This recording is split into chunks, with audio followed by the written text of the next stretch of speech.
Welcome to Know Your Money, where we will explore our relationship with money and how the psychology of it impacts our financial decisions, as everyone thinks about money differently.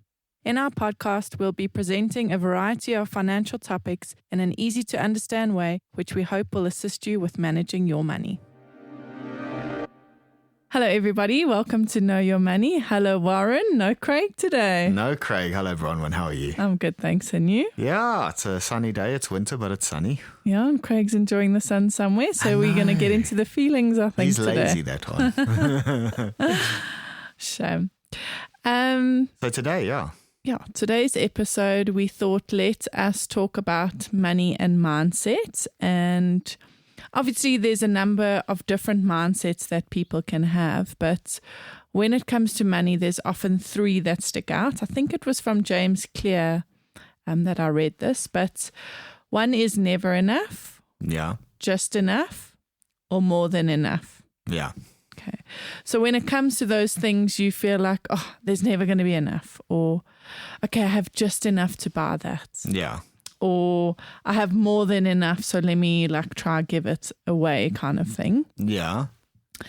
So the discussion point today is, which mindset do you think you have as a person listening out of those three? And which would you say would be the right one? What do you think? So, I think if we just broke them down, rather than talk about me for a second, right? I want to look at the never enough is probably more. The more wealth you have, the more you have a never enough attitude. Yeah. Because that's just kind of human nature, isn't it? You know, the billionaires, I need another billion. Yeah. It's a thrill and it's exciting. Yeah, maybe it's like an addiction or something, you know? Absolutely. And then the just enough, what would you say there? It's like, what kind of people would you characterize that as? So for me, often that is people that have grown up in a certain way and their mindset or their belief is they must make just enough to survive or just enough to purchase that. And sometimes it kind of boils down to, how do you value yourself and do you believe you deserve to have more? Right, okay. Yeah. Do you know what I'm saying? Yeah, no, that makes sense. And then the more than enough, do you think those people are the ones who are at peace, who have accepted that whether it's the amount of money they have more than enough? They're happy. Yeah, so that's the thing. Are they the happy people? Are they the ones that are content with anything? Or are they opposite to the never enoughs where they could achieve more? Yeah, okay. No, I see what you're saying. But then I suppose you're asking the question of what is happiness with regards to finances, right? Yeah. So I would characterize myself as a more than enough. Not because I have a lot of money. That's not what I'm saying. It's I know that my happiness doesn't come from finances. I know that I am working to a future where I'll be financially stable and I'll have retirement and everything. So I don't have to worry about it. There's no anxiety with regard to finances for me. And my happiness comes from my relationships. Okay. So as far as money goes, I have more than enough. Okay. Because I never go without. Exactly. And your going without can be so different to someone else's going without. 100%. Because everybody has different perspectives. So, someone needs to go on a holiday every 6 months and they just have enough for that, or they never have enough for that. Yeah, they don't have enough to do the same holiday that their wealthy friends are doing, skiing in Aspen or whatever, so that they don't have enough as far as they're concerned. Yet their kids go to private schools, they have a beautiful house, they have luxury cars, but they still don't have enough. Yeah. So, I think it's interesting. It's a real mindset thing, isn't it?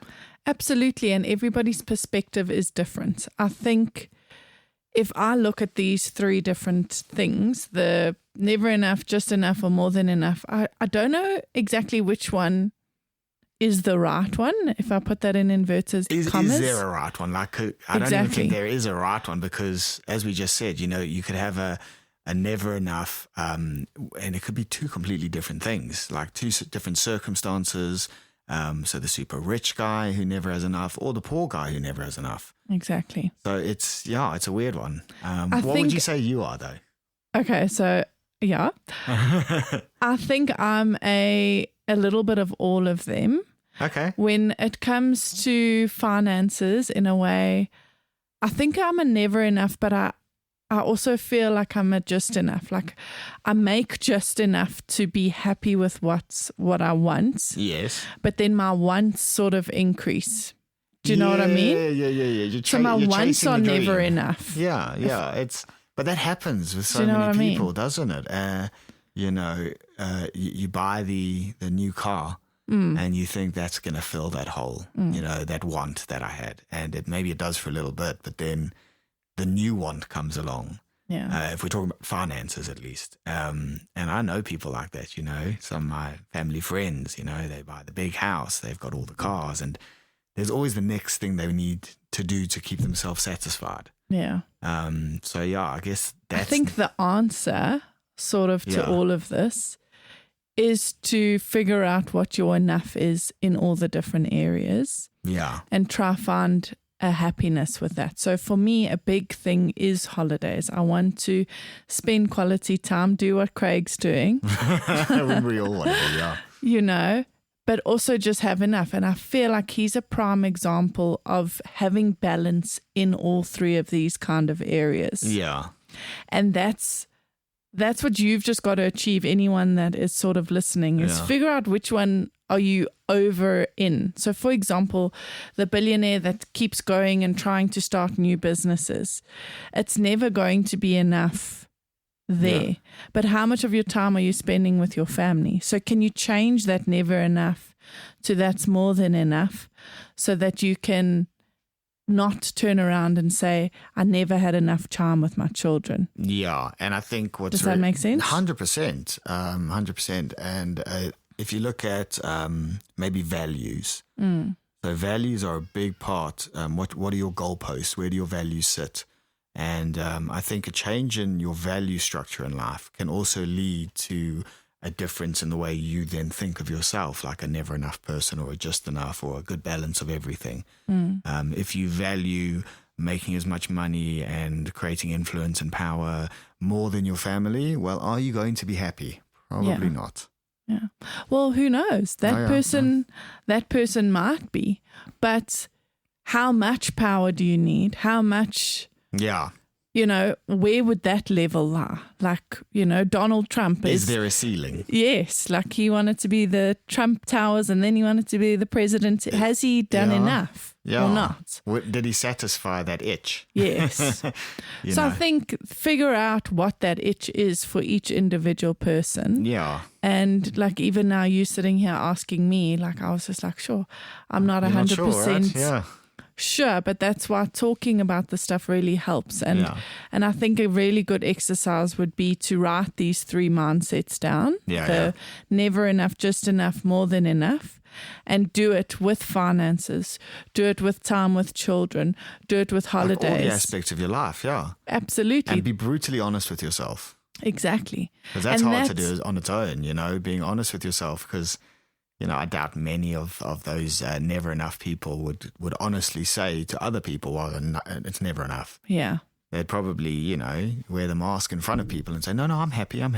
Yeah. But deep down, all they want is more and more and more. But also, they're more that they want.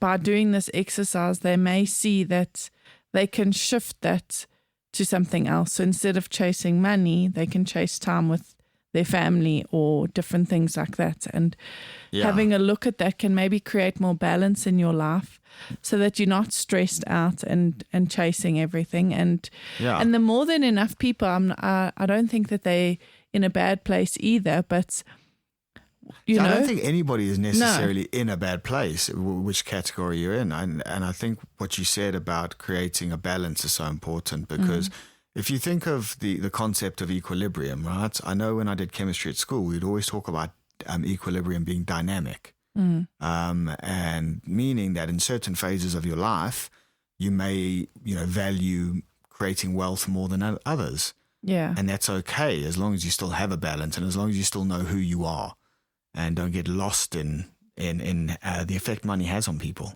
Absolutely. I mean, even on my journey now with where we at, and I'm so excited. I love working. I want to work all day, every day, but at the same time, I also want to spend time with my family. Yeah. So I find as a mom, I often suffer with like the guilt. While I'm working, I feel like I should be with my kids, and then while I'm with my kids, I feel like I should be working. And doing this exercise, I feel will help me calm myself down, that like I've got enough for all the things that I want.